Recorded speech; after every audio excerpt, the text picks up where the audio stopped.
The card is in his hand. Dick Cavett can see the words. He wrote them himself 2 hours ago.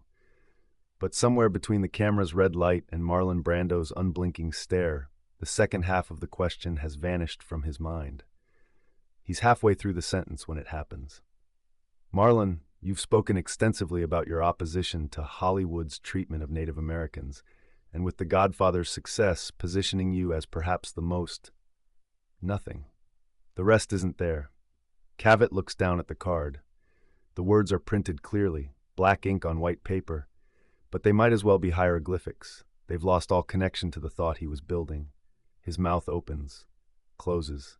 His fingers tighten on the card. The silence stretches. Brando doesn't move, doesn't help. Just leans back in the chair and waits, one hand resting on his knee, eyes steady and patient.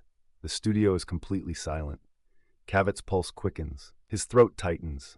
And Marlon Brando, who has spent a decade refusing to give honest answers to anyone, notices everything. If you value the moments that revealed something true beneath the performance, you might want to subscribe. This channel preserves the television that mattered, not because it was loud, but because it was real. These stories don't demand your attention, they earn it.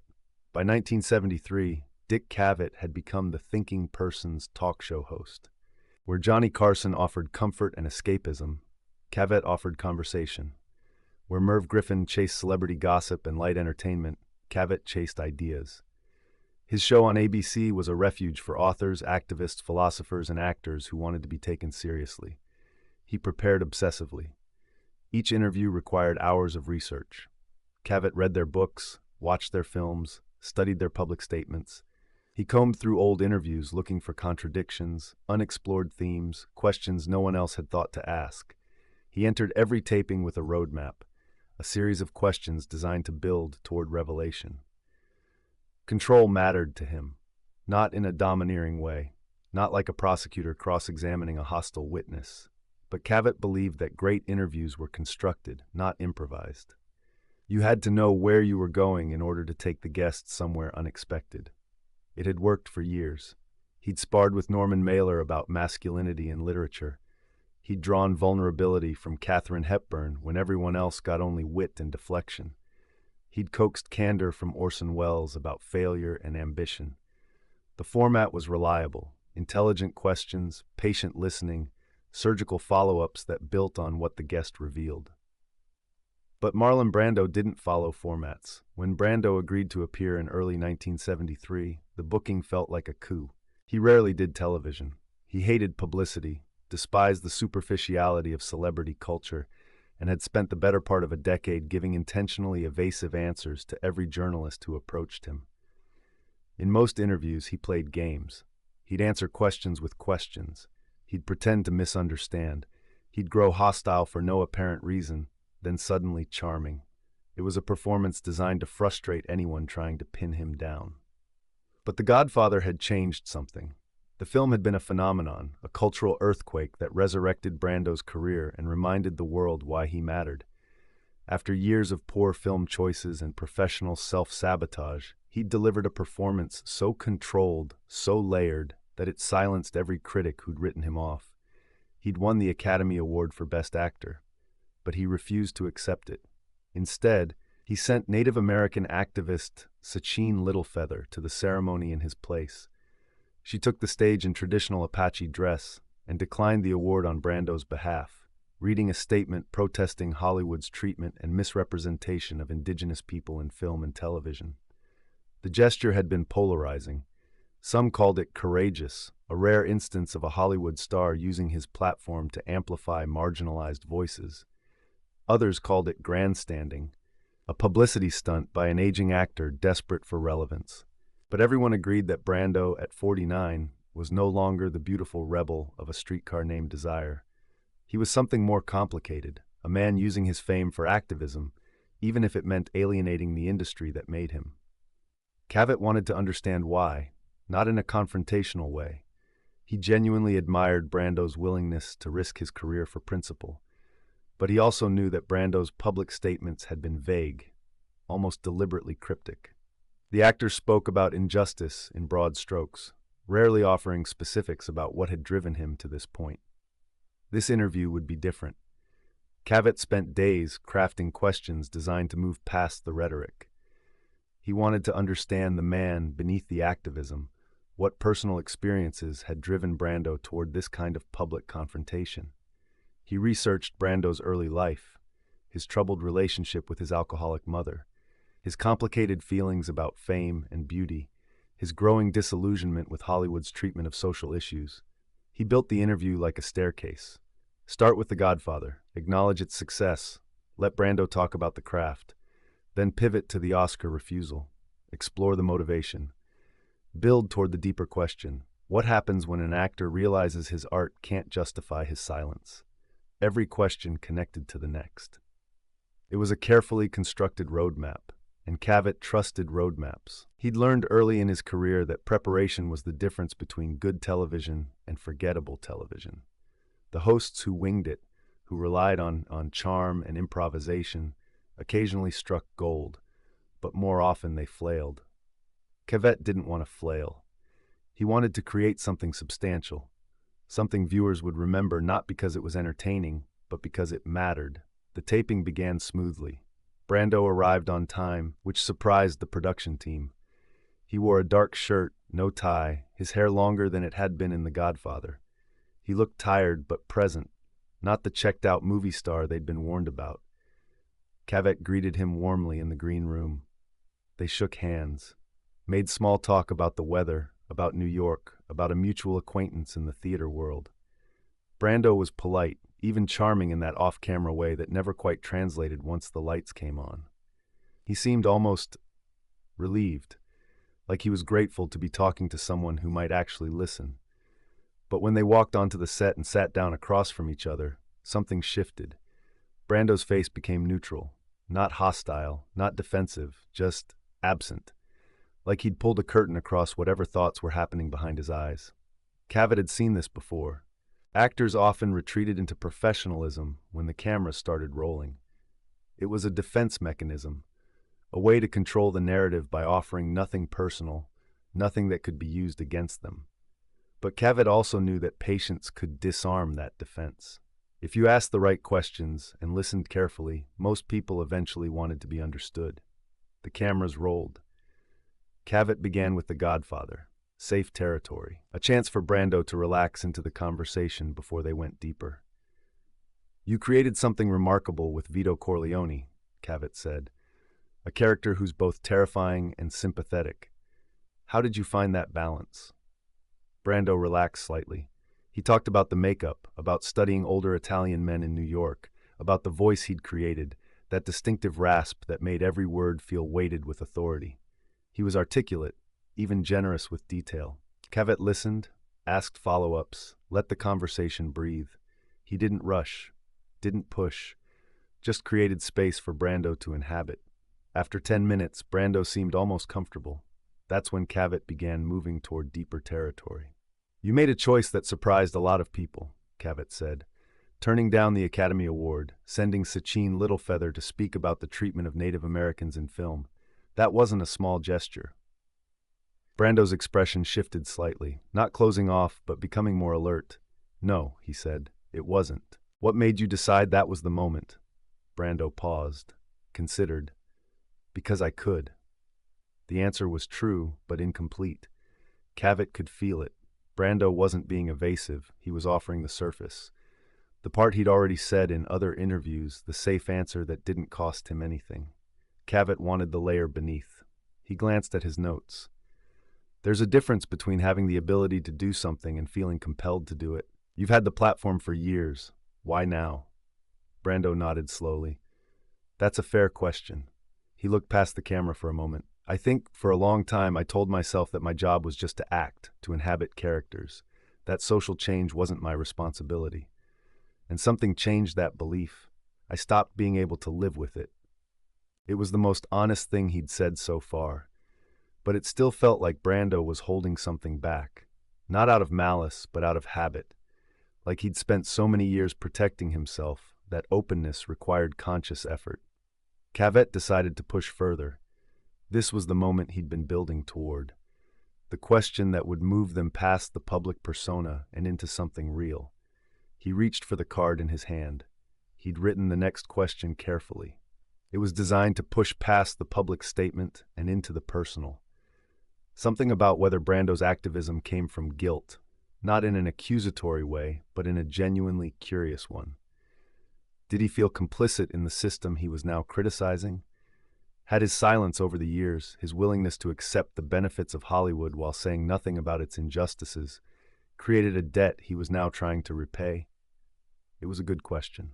The kind that might crack something open. The kind that could transform a polite interview into a real conversation. Cavett glanced at the card, then back at Brando. He started speaking, building the question the way he'd rehearsed it dozens of times. Marlon, you've spoken extensively about your opposition to Hollywood's treatment of Native Americans, and with The Godfather's success positioning you as perhaps the most. The second half was supposed to connect the success to the responsibility, but it wasn't there. Cavett's mind went blank. Not foggy, not confused, just empty. Like someone had reached into his brain and erased the rest of the sentence mid-thought. He looked down at the card. The words were there. He could see them. Black ink on white paper. His own handwriting in the margins. But they didn't mean anything. They were shapes on paper, disconnected from the thought he'd been building. He tried to reconnect them, tried to find the thread that would complete the sentence. Nothing. His mouth stayed open. His hand tightened on the card. He blinked, trying to reset his mind. The silence stretched. 3 seconds. 5, 7. In the booth, the director leaned forward, concerned. The camera operator glanced sideways, wondering if they should cut. But no one moved. Brando didn't look away. He didn't jump in to save him. Didn't offer a polite, "I'm sorry, what was the question?" that would let Cavett recover gracefully and move on. He just watched. Not cruelly, not with judgment, but with a kind of steady, patient attention that made the silence feel heavier, like he was waiting for something. Cavett's chest tightened.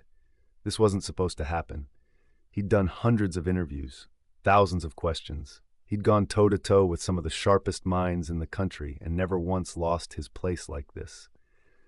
But now, sitting across from Marlon Brando, with the cameras rolling and the crew watching and the silence growing louder, his carefully constructed roadmap had disappeared. He felt exposed. Not in a performative way, not like an actor forgetting a line in front of an audience. It was deeper than that. It was the feeling of standing in front of someone who could see you more clearly than you wanted to be seen. Someone who knew you were pretending to have control.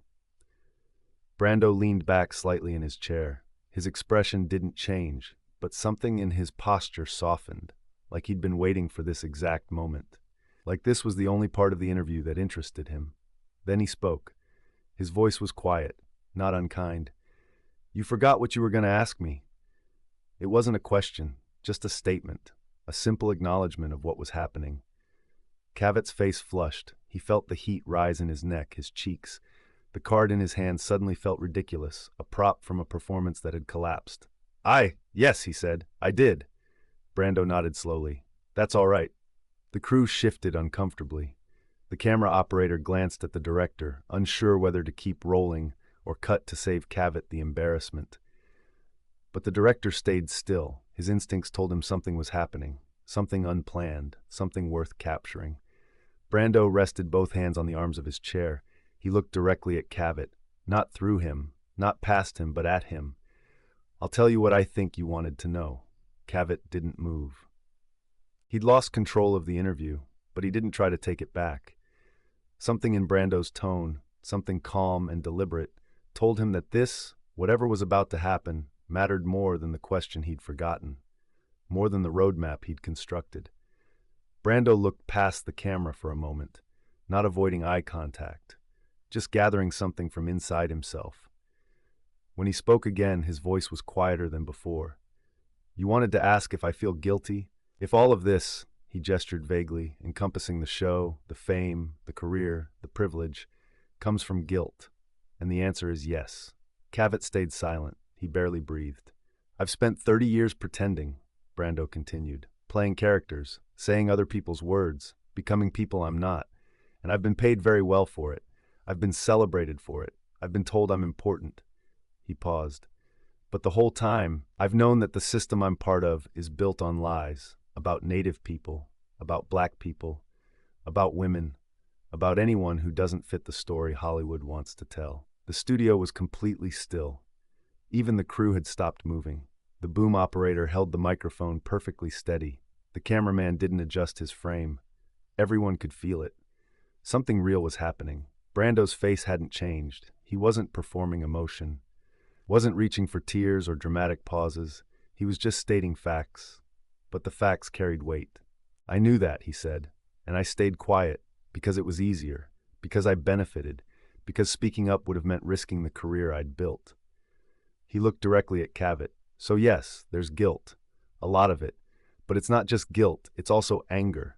At myself, at the industry, at the audience that wants me to shut up and entertain them so they don't have to think about what's being done in their name." Cavett felt something shift in his chest, a tightness releasing. This wasn't the answer he'd prepared for. It was better, truer, and it had only happened because he'd lost his way. "You asked about the Oscar," Brando continued. "Why that moment? Why then? It's because I finally had enough currency to spend, enough fame that I could burn some of it, and if I didn't do it then, I never would. I'd just keep collecting awards and making money and telling myself that someday I'd use my platform for something that mattered." He paused again, longer this time. "But someday never comes. You just get older, and the guilt gets heavier, and eventually you realize that if you don't act, you'll die having stood for nothing." The silence that followed wasn't uncomfortable. It was full, heavy with meaning. Cavett opened his mouth to respond, then stopped. He didn't want to interrupt, didn't want to fill the space with something unnecessary. Brando smiled faintly, almost sadly. "You don't have to say anything," he said. "I think we both know what you were trying to ask, and now you have your answer." The interview continued for another 20 minutes, but everything after that moment felt different. Cavett asked more questions about Brando's upcoming projects, about his thoughts on the changing film industry, about his plans for future activism. Brando answered them, but the mask he'd worn at the beginning never came back. He stayed open, present, not performing for the camera, but simply talking to another human being about things that mattered. When the taping finally ended, Cavett stood slowly. His hands were shaking slightly, not from nerves, from something else. The feeling you get when a conversation cuts deeper than you expected, when you've witnessed something you don't fully understand but know was important. Brando stood too. He extended his hand. "Thank you," Cavett said quietly. Brando shook his hand firmly, held it a moment longer than necessary. "You didn't need the card," he said. Cavett laughed, a short, startled sound. "I thought I did. Most people do. We all think we need the script, the plan, the questions written down so we don't lose our way." He let go of Cavett's hand. "But the best conversations happen when you stop trying to control them, when you let yourself get lost." They walked off the set together. The crew was already breaking down lights, coiling cables, moving equipment. People talked in low voices, discussing dinner plans and call times for the next day's taping. No one approached them. There was something about the way Cavett and Brando moved, slowly, still processing, that kept people at a distance. Backstage, in the narrow hallway leading to the dressing rooms, Brando stopped. "Can I tell you something?" Cavett turned. "Of course." Brando looked at him carefully, like he was deciding whether to say what he was thinking. "I almost didn't come today," he said finally. "I've done enough of these interviews to know how they go. The host has an agenda. I have a defense. We circle each other for 20 minutes. Nothing real gets said. Everyone goes home feeling like they did their job, but nothing actually happened." He leaned against the wall. "But when you forgot your question," he paused. "When you forgot your question, you stopped performing. You stopped being the host. You just became a person who didn't know what to say next." Cavett felt something tighten in his throat. "And that gave me permission to stop too," Brando continued. "To stop being the difficult interview, the guy who plays games and won't give you anything real." He looked at Cavett with something that might have been gratitude. "What happened in there? When you lost your place, that was the most honest moment I've had on television in 10 years, maybe ever." Cavett didn't know what to say. Brando pushed off from the wall. "Don't beat yourself up. What happened in there was better than anything you'd prepared. He turned and walked toward his dressing room. Cavett stood alone in the hallway for a long moment.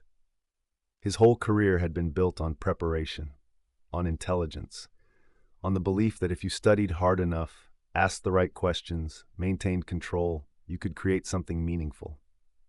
But Brando was right.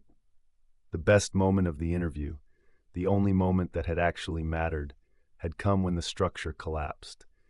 When he'd stopped being the host and become just a person who'd forgotten what he wanted to say. Over the next few days, Cavett replayed the interview in his mind, not obsessively, but with a kind of quiet, persistent attention. He kept returning to the silence, that moment when his mind went blank and Brando simply waited. He'd been terrified in that moment, terrified of looking foolish, of losing the thread, of failing in front of someone he respected, in front of the crew, in front of the audience that would eventually watch. But Brando hadn't judged him. If anything, the silence had been an offering, a space where something true could happen. Cavett thought about his other interviews, the ones that had gone exactly as planned. They were good, polished, intelligent, people praised them, critics wrote about them. But how many of them had actually surprised him? Very few. Most of the time he'd gotten exactly what he'd prepared for, which meant he'd never gone beyond what he already knew. The guests had performed their expected roles. He'd performed his. Everyone left satisfied, but unchanged. The Brando interview was different, not because Brando was particularly generous or kind, but because the loss of control had forced both of them into honesty. Neither of them had been able to hide behind the script. Cavett didn't change his entire approach after that. He still prepared, still wrote questions, still believed in structure and research and the importance of knowing what you wanted to ask. But he started leaving more space, more silence, more room for the conversation to go somewhere he hadn't anticipated. And occasionally, not often, but occasionally, something real would happen. A guest would say something that surprised both of them, a moment of unexpected vulnerability, a truth that hadn't been planned. Those became the interviews Cavett remembered, not the polished ones, not the ones that went exactly according to plan, but the ones where the plan failed and something better emerged.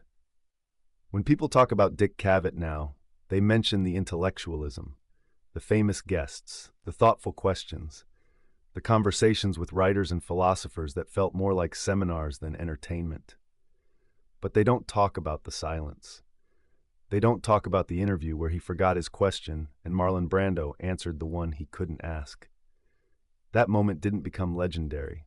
It wasn't replayed endlessly on retrospectives. It didn't define either man's career.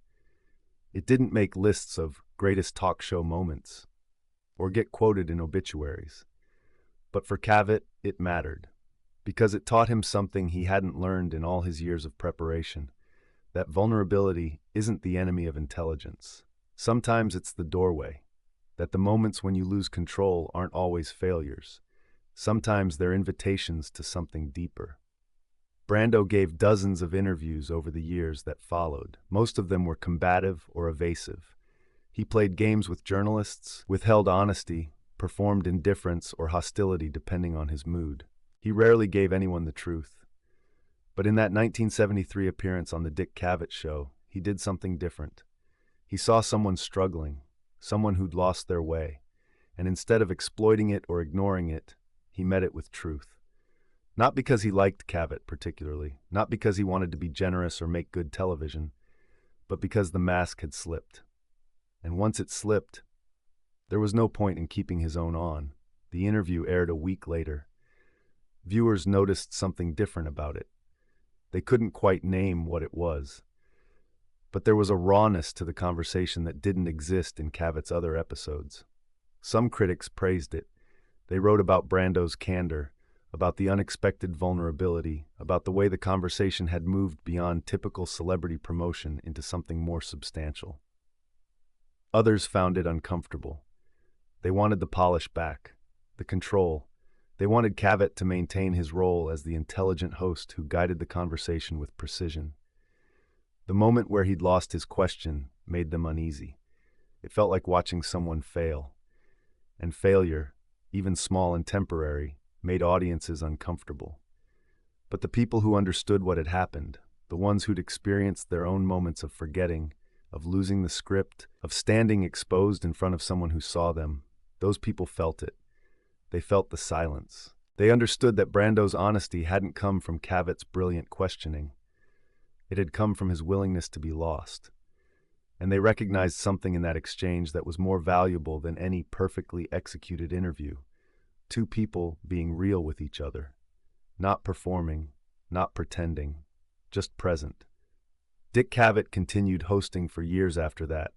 He interviewed hundreds more guests. Some of those conversations were brilliant. Others were forgettable. Most fell somewhere in between. But he never forgot the day he lost his question. The day his preparation failed him, and Marlon Brando saw through the performance. He never talked about it publicly, never wrote about it in his memoirs, never included it on highlight reels or best of compilations. It was too personal for that, too quiet, but it stayed with him. And on the nights when he was preparing for an interview, writing questions, mapping out the conversation, trying to anticipate every possible direction, he'd remember Brando's words. You didn't need the card. And he'd leave a little more space in his notes, a little more room for the unexpected. Marlon Brando, in his later years, rarely spoke about his television appearances. He dismissed most of them as wastes of time, publicity obligations, performances he'd given to sell movies he didn't care about. But according to people close to him, friends who visited him in his final years, family members who listened to his late-night reflections, he remembered the Cavett interview.